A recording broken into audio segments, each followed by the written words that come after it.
अस्सलाम वालेकुम दोस्तों, आज का हमारा टॉपिक है what is battery equalisation. Battery equalisation कब की जाती है और इक्वलाइजेशन का मतलब क्या है और ये कौन सी सेटिंग है और इस सेटिंग को कैसे अनेबल किया जाता है। और कुछ लोगों ने अनेबल भी की होती है लेकिन उनको कोई फायदा नहीं मिल रहा होता, तो इसका क्या मतलब है, इक्वलाइजेशन कब करवानी चाहिए, क्या हम नई बैटरी की इक्वलाइजेशन करवा सकते हैं या सिर्फ पुरानी बैटरी के लिए ही इसको यूज करना चाहिए। जैसा कि आप जानते हैं जितनी भी लेड एसिड बैटरीज होती हैं इनके सेल्स जो होते हैं वो सीरीज में होते हैं। एक बैटरी जो होती है उसमें 6 सेल्स होते हैं और 6 सेल्स जो होते हैं वो सीरीज में कनेक्ट किए गए होते हैं, जिसकी वजह से वोल्टेज जो है वो प्लस होते जाते हैं। और जो एक सेल के एम्पेयर्स होते हैं वही आपकी पूरी बैटरी के एम्पेयर्स होते हैं और एम्पेयर जो है वो सेम रहते हैं किसी भी सीरीज स्ट्रिंग में। जब 2-2 वोल्ट के 6 अदद सेल्स को हम सीरीज में कनेक्ट करके एक बैटरी बनाते हैं तो हमारी बैटरी 12 वोल्ट की बन जाती है। इसी तरह से जब हमने 24 वोल्ट बनाने हैं तो हम 2 बैटरीज को सीरीज में कनेक्ट करते हैं तो हमारे जो है 24 वोल्टेज बन जाते हैं। इसी तरह से हम 48 वोल्टेज भी बनाते हैं जब 4 बैटरियों को एक ही सीरीज में कनेक्ट करते हैं।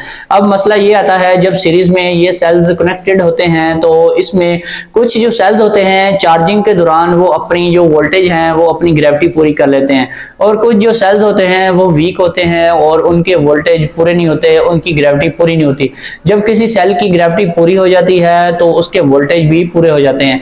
जिसकी ग्रेविटी जो है वो लो होती है उसके वोल्टेज भी आमतौर पे लो होते हैं। तो इस चीज को, इस कमी को दूर करने के लिए इक्वलाइजेशन का सहारा लेना पड़ता है। आप कोशिश किया करें जब आप नई बैटरी यूज कर रहे हैं तो आपको इक्वलाइजेशन करवाने की कोई खास जरूरत नहीं पड़ती। लेकिन अगर आप फिर भी उसमें अगर 30 डेज की सेटिंग कर लेते हैं, इक्वलाइजेशन को अनेबल कर लेते हैं तो फिर कोई हर्ज नहीं है। यानी कि 30 दिन में अगर एक दफा आपकी बैटरी ऑटोमेटिकली इक्वलाइज हो रही है तो उसमें आपको टेंशन लेने वाली कोई जरूरत नहीं है। इसके अलावा अगर आप नई बैटरीज यूज कर रहे हैं तो फिर भी आपको इक्वलाइजेशन करवाने की जरूरत तब पड़ती है जब आप बहुत ज्यादा हैवी लोड बैटरी के ऊपर चलाते हैं और खास तौर पे दिन के टाइम आपका लोड बहुत ज्यादा होता है, तब भी आपको बैटरी इक्वलाइजेशन करवाने की जरूरत पड़ सकती है। कुछ लोग जो है इक्वलाइजेशन को अनेबल कर लेते हैं लेकिन अनेबल करने के बावजूद भी उनको कोई खास फायदा नहीं मिल रहा होता क्योंकि उन्होंने इक्वलाइजेशन की प्रॉपर सेटिंग नहीं की होती। इक्वलाइजेशन की जो प्रॉपर सेटिंग है उसमें सबसे पहली जो सेटिंग है वो वोल्टेज की सेटिंग होती है जो मोस्ट इंपोर्टेंट है। अगर आप वोल्टेज की सेटिंग नहीं करेंगे तो इक्वलाइजेशन को जितना मर्जी आप अनेबल करके रख लें आपकी इक्वलाइजेशन कभी भी काम नहीं करेगी। आपको चाहिए कि अगर आप इक्वलाइजेशन करवाना चाहते हैं तो आपको मैक्सिमम वोल्टेज सिलेक्ट कर लेने चाहिए जो आपके इन्वर्टर की कैपेसिटी है, जितने वोल्टेज वो ज्यादा दे सकता है। यानी कि अगर आपके बैटरी के जो बल्क चार्जिंग वोल्टेज हैं, जिस चार्जिंग वोल्टेज के ऊपर आप बैटरी को नॉर्मली चार्ज करवाते हैं उससे आपको 1 या 2 वोल्टेज इंक्रीज कर लेने चाहिए ताकि आपकी जो इक्वलाइजेशन है वो अच्छे तरीके से हो सके। अदरवाइज अगर आपने वोल्टेज को ज्यादा ना किया तो आपकी जो इक्वलाइजेशन है वो काम ही नहीं करेगी। अगर इक्वलाइजेशन अनेबल हो भी जाती है, बिलफर्ज वो काम कर भी रही होती है, तो फिर भी आपकी जो बैटरी है उसकी ग्रेविटी पूरी नहीं होगी, उसके वोल्टेज जो है वो पूरे नहीं होंगे। जब ग्रेविटी पूरी नहीं होगी तो ऐसे इक्वलाइजेशन करवाने का आपको कोई भी फायदा नहीं मिलेगा। इक्वलाइजेशन वोल्टेज के अलावा जो दूसरी मोस्ट इंपोर्टेंट सेटिंग है वो इक्वलाइजेशन का टाइम है। ये जो टाइम की सेटिंग है वो भी कुछ लोग नहीं करते, लेकिन अगर ये सेटिंग आप ना भी करें तो आपका काम जो है वो चल सकता है। लेकिन जो सबसे इंपॉर्टेंट चीज है वो वोल्टेज है। वोल्टेज अगर आपने सही तरीके से सेट कर लिए तो इक्वलाइजेशन आपकी अच्छे तरीके से होगी। लेकिन जो टाइम है उसकी सेटिंग तब की जाती है जब आपके पास बहुत ज्यादा लोड होता है, दिन के टाइम आपकी सोलर पावर कम होती है या आपके सोलर पैनल्स बहुत कम लगे हुए होते हैं, तो ऐसी सूरत हाल में भी इक्वलाइजेशन का जो टाइम है वो आमतौर पर 60 मिनट्स का होता है या 120 मिनट्स का होता है। इसको जो है इंक्रीज तब करना पड़ता है जब आपकी जो डे टाइम की अवेलेबिलिटी है वो कम होती है।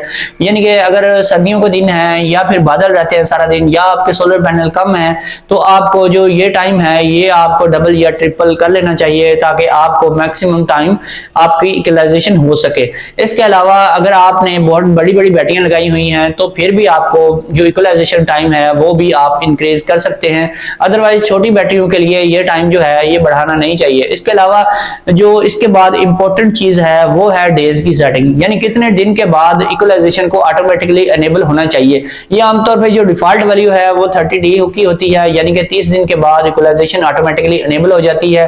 लेकिन 30 दिन के बाद इक्वलाइजेशन अगर एनेबल होती है तो अगर आपकी बैटरी खराब है या आपकी बैटरी जो है वो वीक हो चुकी है तो फिर आपको 30 डेज की सेटिंग कोई बेनिफिट नहीं देगी। 30 डेज की ये सेटिंग तब रखी जाती है जब आपकी बैटरी बिल्कुल नई है और उसको इक्वलाइजेशन की कोई खास जरूरत नहीं है तो फिर आप 30 डेज के ऊपर इसको सिलेक्ट कर सकते हैं। अदरवाइज अगर आपकी बैटरी ओल्ड है, वीक हो चुकी है, या फिर आपका जो सोलर सिस्टम है वो इतना ज्यादा हैवी ड्यूटी नहीं है, उसकी चार्जिंग जो है वो कैपेसिटी थोड़ी है, और ज्यादा से ज्यादा दिन के टाइम आप एक एसी या 2 एसीओं का लोड डालते हैं, तो आपकी बैटरियां सारा दिन डिस्चार्जिंग पे रहती हैं, तो फिर आपको जो इक्वलाइजेशन का टाइम है ना सिर्फ वो बढ़ा लेना चाहिए, बल्कि आपको डेज की जो सेटिंग है उसको भी कम कर लेना चाहिए।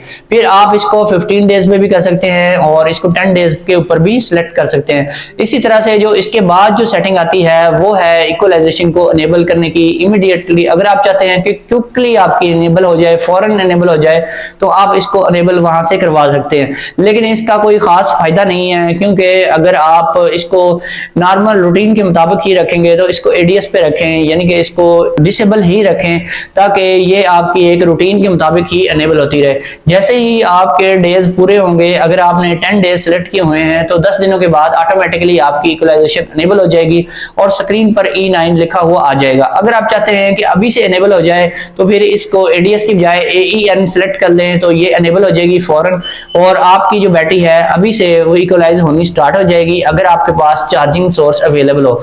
चार्जिंग सोर्स यानी कि वापडा या फिर आपके पास सोलर की अवेलेबिलिटी होगी, तो अभी से ये स्टार्ट हो जाएगी, और फिर आगे जो इसके डेज पूरे होंगे तो उस इंटरवल के बाद ऑटोमेटिकली ये दोबारा से स्टार्ट हो जाएगी, और ये आपकी इक्वलाइजेशन वक्तन फवक्तन ऑन होती रहेगी। जितने डेज आपने सेट किए होंगे उतने डेज के बाद ये ऑटोमेटिकली एक्टिवेट होती रहेगी, और जितने मिनट का आपने टाइम लगाया होगा उतने मिनट तक ये चलेगी। उसके बाद ऑटोमेटिकली ये खुद ब खुद बंद हो जाया करेगी।